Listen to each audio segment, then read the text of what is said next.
সারা দেশে হিম বাতাস আর তীব্র ঠান্ডায় স্থবির জনজীবন। কয়েক জেলার উপর দিয়ে শৈত্যপ্রবাহ অব্যাহত। ঘন কুয়াশায় ক্ষতির মুখে বোরো ধানের বীজতলা। খুব ঠান্ডা বাবা, এবার ঠান্ডাতে থাকা যায় না। খুব কষ্টে আছি ছাওয়া পাওয়া নিয়ে ঠান্ডার মধ্যে। প্রার্থিতা ফিরে পেতে ইসিতে আপিল শুরু। আবেদন করা যাবে শুক্রবার পর্যন্ত। ভোট বানচালের চেষ্টা করলে কঠোর ব্যবস্থা, হুঁশিয়ারি স্বরাষ্ট্র উপদেষ্টার।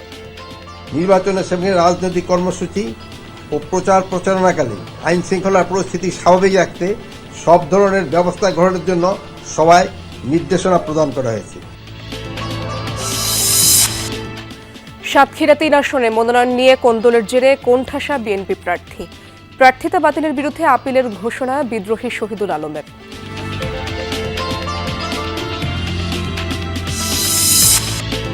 গাজীপুরে চাঁদাবাজি সহ বিভিন্ন অভিযোগে গ্রেপ্তার জুলাই আন্দোলনের সক্রিয় সুরভি 2 দিনের রিমান্ডে। প্রতিবাদে আদালত প্রাঙ্গণে বিক্ষোভ।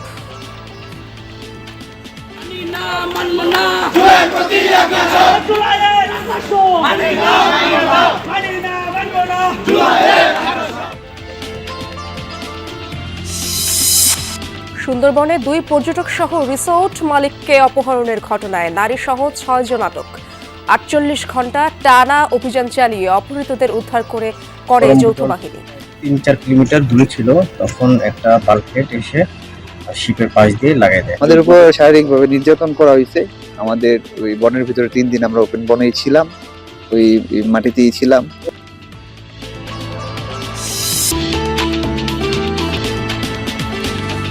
আমন্ত্রণ বিরতিহীন সংবাদ সারা দেশে। আপনাদের সঙ্গে আছি আমি ইশরাত জাহান। এতক্ষণ শিরোনামগুলো দেখছিলেন। পৌষের শেষ ভাগে সারা দেশে বেড়েছে শীতের তীব্রতা। কুয়াশা আর হিম বাতাসে ব্যাহত হচ্ছে স্বাভাবিক জীবনযাত্রা। দেশে আজ সর্বনিম্ন তাপমাত্রা রেকর্ড করা হয়েছে পাবনার ঈশ্বরদীতে 8.4 ডিগ্রি সেলসিয়াস। নিম্ন আয়ের মানুষদের পড়তে হচ্ছে চরম বিপাকে। শীত নিবারণের জন্য নেই পর্যাপ্ত পোশাক, ফলে ঠান্ডায় কাবু হয়ে পড়ছেন তারা। কুয়াশায় ঢেকে আছে চারপাশ। দিনভর তীব্র শীতে বিপর্যস্ত পাবনার জনজীবন। হিমেল হাওয়া আর কনকনে শীতে চরম ভোগান্তিতে মানুষ। বেলা বাড়ার সাথে সাথে কুয়াশা কাটলেও কমেনি শীতের তীব্রতা। 8.4 ডিগ্রি সেলসিয়াসে নেমেছে তাপমাত্রা। পাবনাতে এত শীত পড়ছে না, চরম শীত পড়ছে। ঠান্ডার কারণে মানুষের কাজ কামে ব্যাঘাতি ঘটতেছে, কারণ অনেক সকালে কুয়াশা পড়তেছে। একই অবস্থা কুড়িগ্রামেও। গুড়ি গুড়ি বৃষ্টির মতো কুয়াশা ঝরেছে দিনভর। দিনের বেলাও জ্বলছে গাড়ির হেডলাইট। তিস্তা, ধরলা, দুধকুমার, ব্রহ্মপুত্রের পাশে থাকা মানুষদের দিন পার করায় অসম্ভব হয়ে দাঁড়িয়েছে। বাড়ছে ঠান্ডাজনিত রোগ। জেলার হাসপাতালগুলোতে বাড়ছে চাপ। এই জেলায় তাপমাত্রা 10 থেকে 12 ডিগ্রি সেলসিয়াসে ওঠানামা করলেও শীত অনুভব হচ্ছে আরও বেশি। কালকে তো বৃষ্টির মতো কুয়াশা পড়লো, ঠান্ডা এই ইনকাম কমে গেছে, আমাদের তো গাড়ি ঘোড়ায় চলে না। খুব ঠান্ডা বাবা, এবার ঠান্ডাতে থাকা যায় না। ঘন কুয়াশায় নিয়মিতই বন্ধ হচ্ছে পাটুরিয়া দৌলতদিয়া নৌরুটের ফেরি চলাচল। এমনকি ছেড়ে আসা একটি ফেরি যাত্রীসহ মাঝ নদীতে আটকা পড়েছে গতরাতে। সারা রাত আটকে থাকার পর প্রায় 7 ঘন্টা পর চালু হয় ফেরি। বন্ধ হয়ে যায় আরিচা কাজিরহাট নৌরুটের ফেরি চলাচলও। খুলনায় গত 2 দিন ধরে দেখা মিলছে না সূর্যের। বিপাকে পড়েছেন খেটে খাওয়া মানুষ। জীবিকার তাগিদে বের হলেও রাস্তায় নেই মানুষ। চলতি সপ্তাহে শেষ পর্যন্ত আবহাওয়ার এমন অবস্থা চলমান থাকতে পারে বলে জানিয়েছে জেলা কৃষি অফিস। 6টার থেকে বারে এখনো পর্যন্ত 100 টাকা কামাই করতে পারিনি। স্কুলে যেতে পারছি না। মর্নিং শিফটে স্কুল প্লাস হচ্ছে আর্লি যাদের অফিসে যেতে হচ্ছে তাদের জন্য তো একটু প্রবলেম হচ্ছে। এছাড়া দিনাজপুর, যশোর, চুয়াডাঙ্গা, কুষ্টিয়া সহ বিভিন্ন জেলায় মৃদু শৈত্যপ্রবাহ বয়ে যাচ্ছে। শরীফ ফারুকি, যমুনা নিউজ। শীতের তীব্রতার কারণে মানুষের ভোগান্তির চিত্র দেখার চেষ্টা করব সহকর্মীদের কাছ থেকে।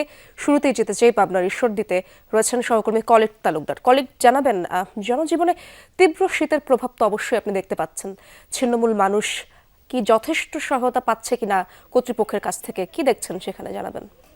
আমি এই মুহূর্তে রয়েছি আজকে বাংলাদেশের সর্বনিম্ন তাপমাত্রা 8.4 ডিগ্রি সেলসিয়াস নির্ধারণ করা হয়েছে পাবনার ঈশ্বরদীতে। আমি রয়েছি এখন পাবনার ঈশ্বরদীর রূপপুর যে গ্রিন সিটি রয়েছে, যেটা কি রাশিয়ান পল্লী বলা হয়ে থাকে, সেই রাশিয়ান পল্লী সেই বাজারে রয়েছে। আমি যদি দেখাই এই বাজারটি এই মুহূর্তে আসলে এইসব সময়ে রাশিয়ানদের পদচারণায় মুখরিত থাকে, কিন্তু এখানে আসলে লোকজন নেই, কারণ তীব্র শীতের কারণে তারা কিন্তু বের হতে পারছে না, এবং কি সাধারণ মানুষও খুবই কম বের হচ্ছে। এবং যারা খেটে খাওয়া মানুষ রয়েছে, তৃণমূল পর্যায়ের মানুষ, তারা শীত নিবারণের জন্য কিন্তু আগুন জ্বালিয়ে শীত নিবারণের যে চেষ্টা সেটি তারা করছে।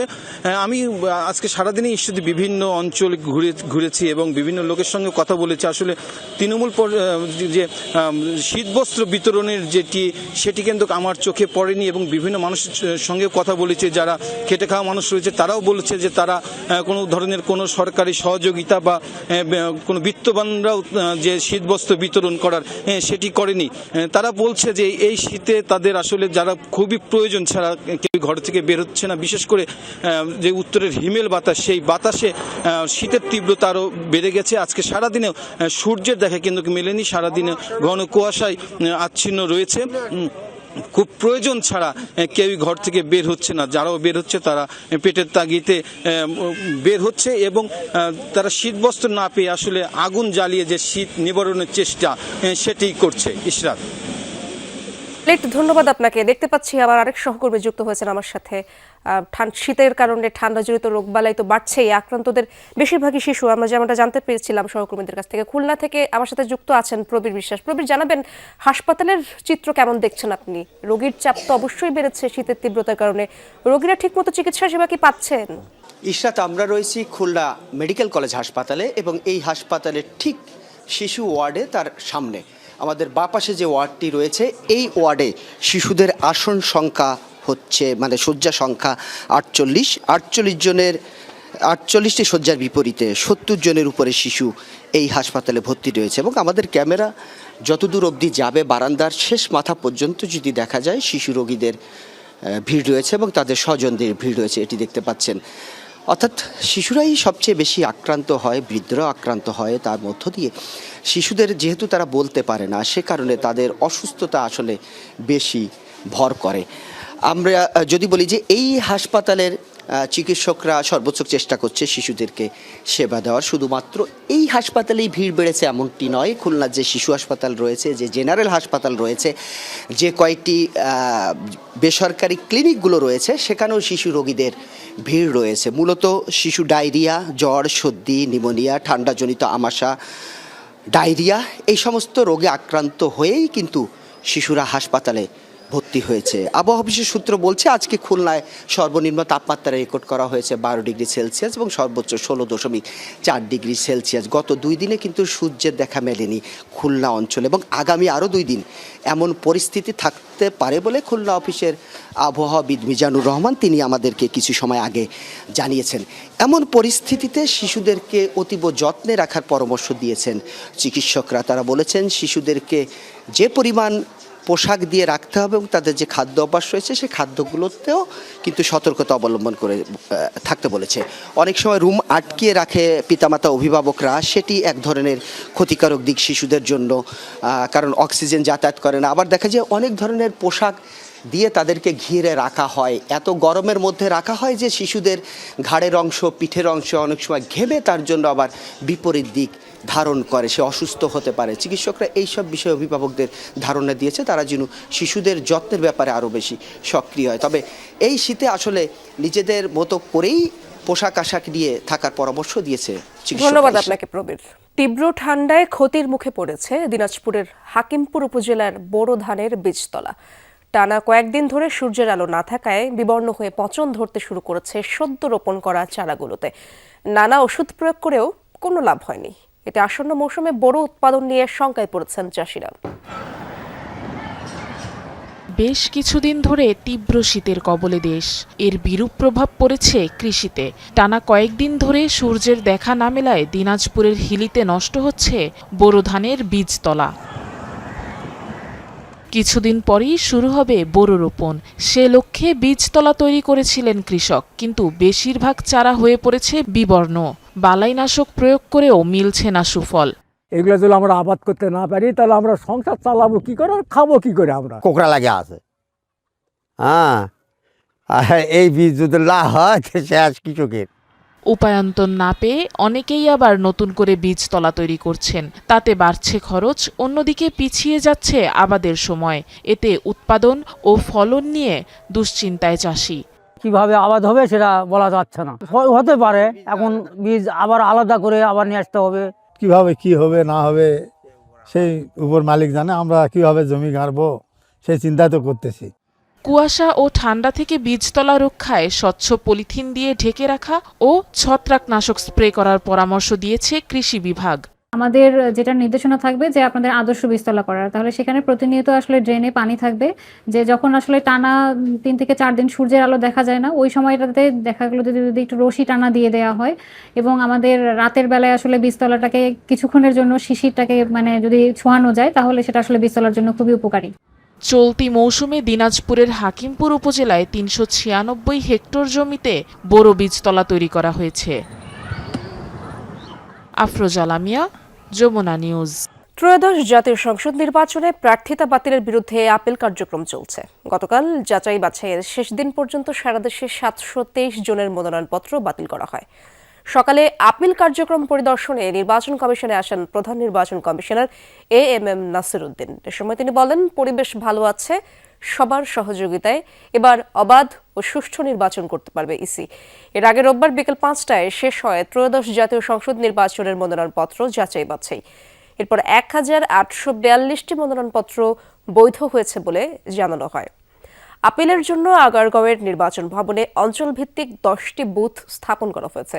9 জানুয়ারি বিকেল 5টা পর্যন্ত প্রার্থী, ব্যাংক বা আর্থিক প্রতিষ্ঠান, সরকারি সেবাদানকারী প্রতিষ্ঠান বা প্রার্থীর লিখিতভাবে ক্ষমতাপ্রাপ্ত কেউ ইসিতে আপিল করতে পারবেন।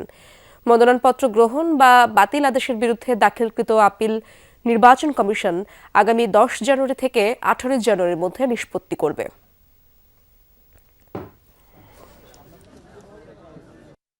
আমার বিরুদ্ধে কোনো মামলাও নাই, আমার বিরুদ্ধে কোনো ঋণ খেলাপিও নাই, অন্যান্য যেসব কারণে বাতিল হয় এদের কোনো কারণ নেই, শুধু ফর্মটা কেন ফিল আপ হলো না এটাই আমার অপরাধ। জেলা রিটার্নিং অফিসার অবশ্যই সকলের সাথে সমতার সুষম বন্টন করবে। আমাদেরকে বৈষম্য করা হয়েছে, এই জন্য আমরা আবার আপিল করতে এসেছি। যখন নমিনেশন ফাইল করে অনেক লোক গিয়ে হাজির হয়, রিটার্নিং অফিসারের ওখানে অনেক একটু ভিড় হয়, কিন্তু it will all be over ইনশাল্লাহ। আমরা এখনো কনভিন্সড যে আমরা একদম একটা ফেয়ার অ্যান্ড ক্রেডিবল ইলেকশন ইনশাল্লাহ দিতে পারবো। ভোট বানচালের চেষ্টা করলে কঠোর ব্যবস্থা নেওয়ার হুঁশিয়ারি দিয়েছেন স্বরাষ্ট্র উপদেষ্টা জাহাঙ্গীর আলম চৌধুরী। তিনি বলেন, নির্বাচন সামনে রেখে গোয়েন্দা ও পুলিশি নজরদারি বাড়ানো হয়েছে। দুপুরে আইনশৃঙ্খলা সংক্রান্ত উপদেষ্টা পরিষদ কমিটির বৈঠক শেষে এই কথা বলেন তিনি। নির্বাচনী পরিবেশ ঠিক রাখতে সকলকে আচরণবিধি মেনে চলা ও সহায়তা করার আহ্বান জানান স্বরাষ্ট্র উপদেষ্টা। ওসমান হাদি হত্যার বিচার নিয়ে তিনি জানান, শিগগিরই চার্জশিট দেয়া হবে, এই সরকারের মেয়াদেই বিচার কাজ শেষ করা হবে জানান উপদেষ্টা। ফ্যাসিস্ট এজেন্টরা যেন কোনো রাজনৈতিক দলের ভেতরে ঢুকে যেতে না পারে, সেদিকে দলগুলোকে সজাগ থাকার আহ্বানও জানিয়েছেন উপদেষ্টা জাহাঙ্গীর আলম চৌধুরী।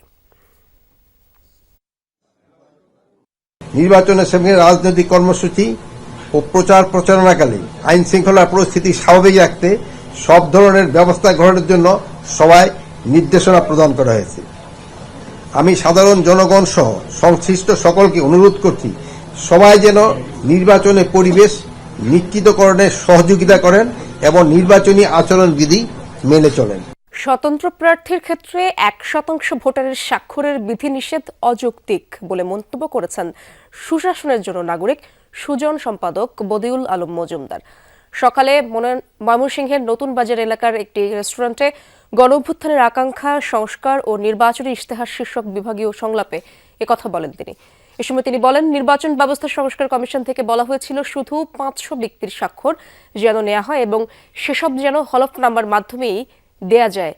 পরে বিগত 15-16 বছরে ব্যাপক দলীয়করণের কারণে প্রশাসনিক কর্মকর্তা আইনশৃঙ্খলা বাহিনীর দলীয় সদস্যে পরিণত হয়েছে, যা থেকে পরিত্রাণ পাওয়া সহজ নয় বলেও মন্তব্য করেন বদিউল আলম মজুমদার।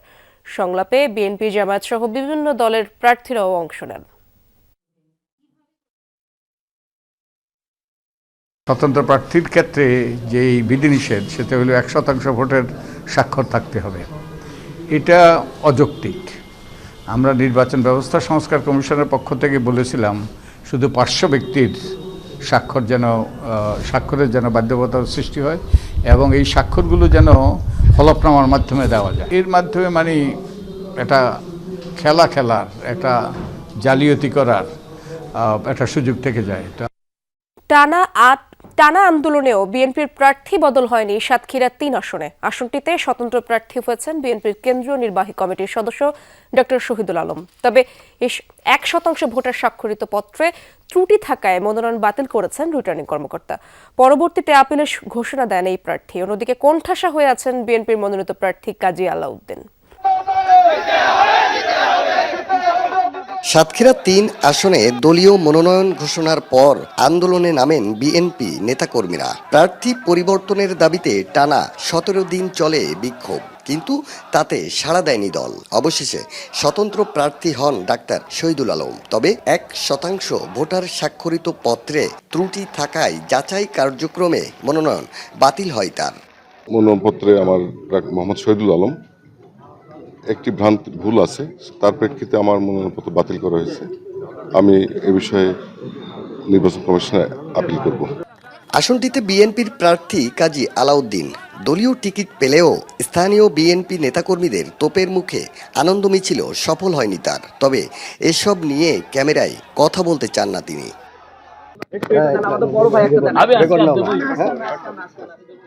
উত্তেজনা থামছেই না সাতক্ষীরা ৩ আসনে। ডাক্তার শহীদুল আলম বিএনপির স্বতন্ত্র প্রার্থীর মনোনয়ন দাখিল, যাচাই বাছাইতে অবৈধ ঘোষণা। শুরু হলো নতুন করে নির্বাচনী মাঠে তার টিকে থাকার লড়াই।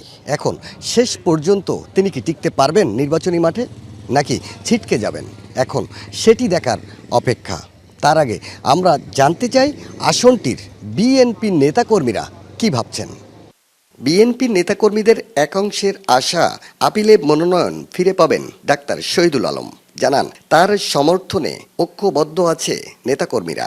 কিছু পেপার জটিলতার কারণে সেটা বাতিল করছে, তবে আমরা আশাবাদী তিনি তার মনোনয়ন ফিরে পাবেন। ডাক্তার শহীদুল আলম মাঠে নামলে ওনার জনপ্রিয়তা একটা অন্যরকম ব্যাপার।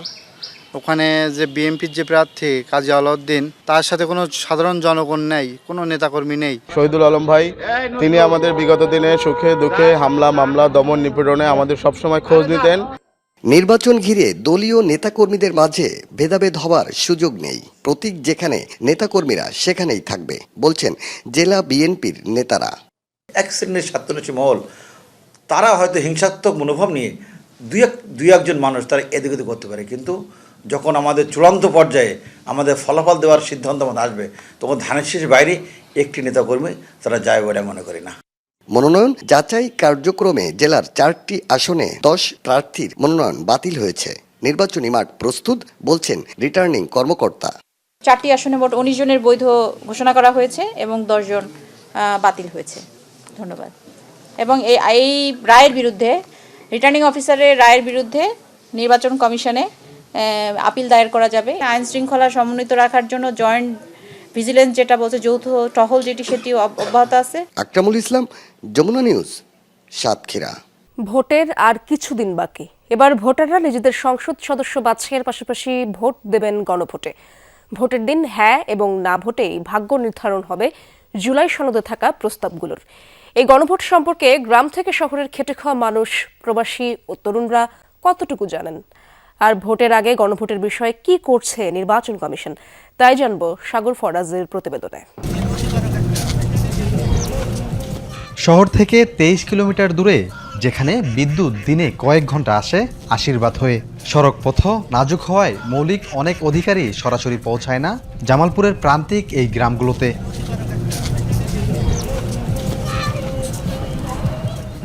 জাতীয় সংসদের প্রার্থী বাছাইয়ের ভোট অনেকবারই দিয়েছেন এই জনপদের মানুষ। তবে এবার গণভোটের পালা। হ্যাঁ এবং না ভোট নিয়ে কি বলছেন প্রান্তিকের এই খেটে খাওয়া মানুষগুলো, আর জানেনই বা কতটুকু? গণভোট সম্পর্কে জানি না, কিন্তু আগে যেমন ভাবে ভোট দিয়েছি এমনি দিয়েছি। আজকে আপনার কাছে শুনলাম নতুন। হানা বুঝি না তো, হানা কি না না আমাদের হানা আমাদের ভোট দিলে হাই পাবো, আর না বদল নাই বুঝলে রিনে নাকি। এলাকার মানুষ আসলে ওইভাবে তো প্রচারণা হয় নাই, সেটা প্রচারণা করা উচিত, করা হয় নাই। এবার আসি শহরের দিন এনে দিন খাওয়া মানুষগুলোর কাছে। গণভোট নিয়ে তাদের মনেও তৈরি হয়েছে বিভ্রান্তি। তারা কি বলছেন এই ভোট নিয়ে? জীবন বলায় একটা করে ভোট দিছি, এখন 2 টাকার ভোট দিতে হবো। 2 টাকার ভোট দিতে 2 নম্বরটা জানি না। দিলে কি হবে না দিলে কি হবে এটাও জানি না আমরা তো আসলে দেই নাই। তো জানলাম আমরা ভালো হইতো, আমরা জানতাম বুঝতাম। এবার ভোটে বড় প্রভাব ফেলবে তরুণ ও প্রবাসী ভোটারদের মতামত। তারাই বা কতটুকু জানেন? আমরা বিদেশিরা এটা নিয়ে বিভ্রান্ত মধ্যে পড়েছি। গণভোটটা কি, আমরা কি দেব কি দেব না, যে এই বিষয়ে যদি সরকার যদি বেশি প্রচার প্রচারণা চালায় তাহলে ভোটাররা হয়তো বেশি কিছু জানতে পারবে। এদিকে গণভোট সম্পর্কে তথ্য মন্ত্রণালয় সহ নির্বাহী দপ্তরের পক্ষে প্রচারণা চালানো হচ্ছে। ভোট যত এগিয়ে আসবে তত প্রচারণা বাড়ানোর কথা জানান জেলা রিটার্নিং কর্মকর্তা। আমাদের সোশ্যাল মিডিয়ার মাধ্যমে এবং উপজেলা নির্বাহী অফিসারের মাধ্যমে আমরা এটা প্রচার করছি এবং বলা হচ্ছে যে উঠান বৈঠক সহ বিভিন্ন মাধ্যমে এটি প্রচার করার জন্য। নির্বাচন যত এগিয়ে আসবে গণভোটের প্রচারণা বাড়বে বলে আমরা প্রত্যাশা করছি। এই নির্বাচনে জেলার 5টি আসনে মোট ভোটার সংখ্যা 21,12,187 জন। এর মধ্যে তরুণ ভোটার 3,68,551 জন এবং পোস্টাল ভোটের নিবন্ধন এখন পর্যন্ত 13,918টি। সাগর ফরাজি, যমুনা নিউজ, জামালপুর। চাঁদাবাজি, মামলা বাণিজ্য ও প্রতারণার মাধ্যমে বিপুল অর্থ আত্মসাতের অভিযোগে গ্রেপ্তার জুলাই আন্দোলনের সক্রিয় তাহরিমা জান্নাত সুরভিকে 2 দিনের রিমান্ডে নেওয়ার নির্দেশ দিয়েছেন আদালত। দুপুরে গাজীপুর চিফ মেট্রোপলিটন ম্যাজিস্ট্রেট আদালত 2-এর বিচারক এই আদেশ দেন। এদিকে তাকে রিমান্ডে নেয়ার প্রতিবাদে আদালত প্রাঙ্গণে বিক্ষোভ করেন বৈষম্য বিরোধী ছাত্র আন্দোলন ও জাতীয় নাগরিক পার্টির নেতাকর্মীরা। এ সময় তাহরিমার পক্ষের আইনজীবী আসাদুজ্জামান বলেন, জুলাই আন্দোলনের সক্রিয় তাহরিমা জান্নাত সুরভির বিরুদ্ধে আনা সকল অভিযোগ মিথ্যা, তবে আদালত সম্পূর্ণ বিষয় আমলে নিয়েছেন বলেও উল্লেখ করেন তিনি। এর আগে চাঁদাবাজি, মামলা বাণিজ্য ও প্রতারণার মাধ্যমে বিপুল পরিমাণ অর্থ আত্মসাতের অভিযোগে 24 ডিসেম্বর টঙ্গীর নিজ বাসা থেকে তাহরিমাকে গ্রেপ্তার করে পুলিশ। সুন্দরবনে পর্যটক ও রিসোর্ট মালিককে অপহরণের ঘটনায় নারী সহ 6 জনকে আটক করেছে আইনশৃঙ্খলা বাহিনী। 48 ঘন্টার টানা অভিযানের পর অপহৃত 3 জনকে উদ্ধার করা হয়। দুপুরে সংবাদ সম্মেলনে কোস্টগার্ড পুলিশ পশ্চিম জোনের অপারেশন কর্মকর্তা বিষয়টি নিশ্চিত করেন। অপহরণ, মুক্তিপণ আদায় ও দস্যুতা দমনে এই অভিযানকে সাফল্য হিসেবে দেখছে আইনশৃঙ্খলা বাহিনী। সুন্দরবনের গহীনে 48 ঘন্টা টানা অভিযানের পর অবশেষে মুক্তি পেয়েছে অপহৃত 3 জন। তাদের মধ্যে রয়েছে 2 জন পর্যটক ও 1 জন গোলকানন রিসোর্টের মালিক। অভিযানে অংশ নেয় কোস্টগার্ড, নৌবাহিনী, পুলিশ ও র্যাব। অভিযানে আটক করা হয় ডাকাত মাসুমের সহযোগী কুদ্দুস হাওলাদার, সালাম বক্স, মেহেদি হাসান ও আলম মাতব্বরকে। খুলনার রূপসা থেকে আটক করা হয় মাসুমের মা জয়নবী বিবি ও বিকাশ ব্যবসায়ী অয়ন কুণ্ডকে। তাদের কাছ থেকে উদ্ধার করা হয় মুক্তিপণের 81,400 টাকা। উদ্ধারকৃতরা হলেন রিসোর্ট পরিচালক শ্রীপতি বাসার, 2 পর্যটক জাহিদুল ইসলাম ও তার বন্ধু সোহেল। ছাড়া পেয়ে তারা স্বস্তি প্রকাশ করেন। এরা কোস্টগার্ডের সহযোগিতা, ওনারাই যেভাবে করতেছিল, আমাদের গাইড করতেছিল, আমাদের গার্জিয়ানকে, তো ওরা ওদের কথা মতো আর কি করা হয়েছে। প্রশাসন বিভাগ চারিদিক থেকে তো একটা ঘেরাও করে ফেলেছে। হ্যাঁ, ফেলানোর পরে ওরা জানতে পারলো যে সমস্যা, তখন আমাদের ছেড়ে দেওয়ার চিন্তা ভাবনা করলো, তোদের রাত্রে ছেড়ে দেবো, এইভাবে আমাদের ছেড়ে দিয়েছে। বিষয়টি নিয়ে সুন্দরবন সংলগ্ন একটি রিসোর্টে প্রেস ব্রিফিং করেন কোস্টগার্ড পশ্চিম জোনের অপারেশন কর্মকর্তা লেফটেন্যান্ট কমান্ডার আবরার হাসান। প্রধান অভিযুক্ত মাসুম মৃধাকে ধরতে এখনো অভিযান চলছে বলে জানান তিনি। সুন্দরবনের গাজী ফিশারিজ সংলগ্ন এলাকা হতে ড্রোন সার্ভেলেন্সের মাধ্যমে জিম্মিকৃত 2 জন পর্যটক এবং গোলকানন রিসোর্টের মালিককে নিরাপদে উদ্ধার করা হয়। গত শুক্রবার বিকেলে সুন্দরবনের গোলকানন রিসোর্ট থেকে কাঠের বোটে ভ্রমণে বের হন 5 জন পর্যটক, 1 জন মাঝি ও রিসোর্ট মালিক। কানুরখাল এলাকায় মাসুম মৃধার নেতৃত্বে ডাকাত দল তাদের জিম্মি করে। তাদের মধ্যে 3 জনকে ছেড়ে দিলেও অপর 3 জনকে অজ্ঞাত স্থানে নিয়ে মুক্তিপণ দাবি করেন ডাকাত দল। শামস তাবরিজ উচ্ছ্বাস, যমুনা নিউজ। নাটোরে প্রায় 37 লাখ টাকা সহ আটক এলজিইডির নির্বাহী প্রকৌশলী সাবিউল ইসলামের বিরুদ্ধে রাজশাহীতে মামলা করেছে দুর্নীতি দমন কমিশন। সকালে দুদক রাজশাহী জেলা কার্যালয়ের সহকারী পরিচালক ইসমাইল হোসেন মানি লন্ডারিং আইনে মামলা করেন। দুদক পক্ষের আইনজীবী বজলে তৌহিদ আল হাসান বাবলা এসব তথ্য নিশ্চিত করেন। মামলায় বলা হয়, সাবিউল ইসলাম গেল বছরের 14 মার্চ গাড়ি নিয়ে যাওয়ার সময় নাটোরের 36,95,300 টাকা সহ আটক হন। তাকে সহযোগিতা করার জন্য গাড়ি চালক শ্রী বাপ্পি কুমার দাসকেও মামলার আসামি করা হয়েছে। বর্তমানে সাবিউল ইসলাম নির্বাহী প্রকৌশলী হিসেবে স্থানীয় সরকার প্রকৌশল অধিদপ্তরের সদর দপ্তরে কর্মরত আছেন। নাটোর সদর থেকে এক তরুণীর রক্তাক্ত মরদেহ উদ্ধার করেছে পুলিশ। দুপুরের উপজেলার বরভিটা ভেদ্রার বিল এলাকায় একটি পুকুর পাড়ে তার মরদেহ পাওয়া যায়। পুলিশ জানায় অজ্ঞাত পরিচয় এক তরুণীর মরদেহ পড়ে থাকতে দেখে থানায় খবর দেয় স্থানীয়রা। পরে মৃতদেহ উদ্ধার করে ময়নাতদন্তের জন্য সদর হাসপাতালে পাঠায় পুলিশ। নিহতের পরিচয় শনাক্তের কাজ চলছে বলে জানিয়েছেন কর্মকর্তারা। কে বা কারা তাকে হত্যা করেছে সেটিও তদন্ত করে দেখা হচ্ছে। সুন্দরবনে চোরা শিকারীর ফাঁদে আটকে যাওয়া বাঘটি উদ্ধার করে খুলনা বন্যপ্রাণী সংরক্ষণ ও পুনর্বাসন কেন্দ্রে নেওয়া হয়েছে। সেখানে বাঘটিকে 48 ঘন্টার নিবিড় পর্যবেক্ষণে রেখেছে বন বিভাগ। ট্র্যাঙ্কুইলাইজারের মাধ্যমে বাঘটি অজ্ঞান করে খাঁচায় ভরে খুলনায় নিয়ে যাওয়া হয়। বাঘটি দুদিন ধরে না খেতে পেয়ে পানির শূন্যতায় ভুগছে। সামনের পায়ের যে অংশে নাইলনের দড়ির ফাঁদে আটকে ছিল সেই অংশটির নিচের দিক থেকে অবশ হয়ে আছে। প্রাণী চিকিৎসকরা জানিয়েছেন দীর্ঘ সময় না খেতে পেরে অসুস্থ হয়ে পড়েছে বাঘটি। বাঘটিকে সুস্থ করে বনে ফিরিয়ে দেওয়া হবে বলে জানিয়েছেন বন কর্মকর্তারা। নিবিড় পরিচর্যা আর আধুনিক কৃষি পদ্ধতিতে বিদেশি ফল চাষের দৃষ্টান্ত করছেন রাজবাড়ীর আপন 3 ভাই।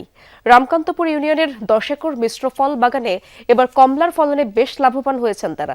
প্রতিটি গাছে ধরেছে গড়ে 20 কেজির বেশি ফল। বাগানের প্রায় প্রতিটি গাছেই ঝুলছে রসালো সুস্বাদু ফল কমলা।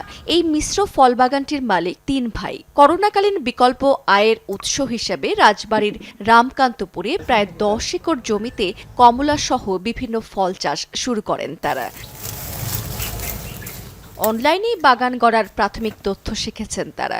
চাষ থেকে শুরু করে পরিচর্যার যাবতীয় কাজ নিজেরাই করে থাকেন। সেই বাগানে এখন প্রতিটি গাছে প্রায় 20 কেজির বেশি ফল ধরে। বিষমুক্ত এবং সুস্বাদু হওয়াতে বাগান থেকেই সরাসরি বিক্রি হয়ে যায়। গড়ে বছরে তাদের লাভ থাকে 5 থেকে 6 লাখ টাকার মতো। বাজারে যে ফলটা আমরা মূলত পাই ওইটাতে ফরমালিন থাকে, আর এই ফলটা আমরা গাছ থেকে সরাসরি তুলে নিয়ে খাইতে পারতেছি, একদম ন্যাচারাল। ফলগুলি আমরা কিনি, ফলগুলি খুবই সুস্বাদু ও কোনো মেডিসিন ব্যবহার করে না। আমি যে সেদিনও নিয়েছিলাম 5 কেজি, যে আজকে নিতে আসি 10 কেজি। শুধু ফলন নয়, এখন নিজস্ব উপায়ে উৎপাদন করছেন কমলা, মালটা এবং আঙ্গুরের চারাও, যা জেলা সহ দেশের বিভিন্ন স্থানে বিক্রি হচ্ছে। 3 ভাই একটা সিদ্ধান্ত নিলাম যে ফলের বাগান করব। তা আমরা খুব দ্রুত পরিষ্কার করে এটা ফলের বাগান করছে 5 বছর যাবত। তা এর ভিতরে 1 বছর পরেই ফল আসছে, 4 বছর যাবত ভালো দিন ভালো ফল আসতেছে। বর্তমান কমলাটাই হারভেস্ট করতেছি। মালটা কিছুদিন আগে থেকে শুরু করছিলাম, এখন সামান্য পরিমাণ আছে। এখন কমলার ফুল সিজন, কমলা এখন ব্যাপক বিক্রি করতে। উপজেলা কৃষি অফিসার বলছেন দিন দিন জেলায় মিশ্র ফল বাগানের চাষ বৃদ্ধি পাচ্ছে। বাগানীরা ফল চাষে আগ্রহী হলে যেমন বেকারত্ব কমবে, ঠিক তেমনি পূরণ হবে পুষ্টির চাহিদাও। বিভিন্ন উদ্যোক্তা এই পেশাতে সম্পৃক্ত হয়, তাহলে আমাদের বেকারত্ব লাঘব হবে এবং ফলের যে পুষ্টির চাহিদা সেটি আমাদের পূরণ হবে। এখানে মিশ্র ফল বাগান, এখানে বিভিন্ন পদের ফল বাগান আছে। এখন বর্তমান যে মৌসুমে এখন মালটা এবং কমলা আছে। রাজবাড়ী সদর উপজেলার 15টির মতো বড় মিশ্র ফল বাগান রয়েছে। রাবেয়া স্মৃতি, যমুনা নিউজ।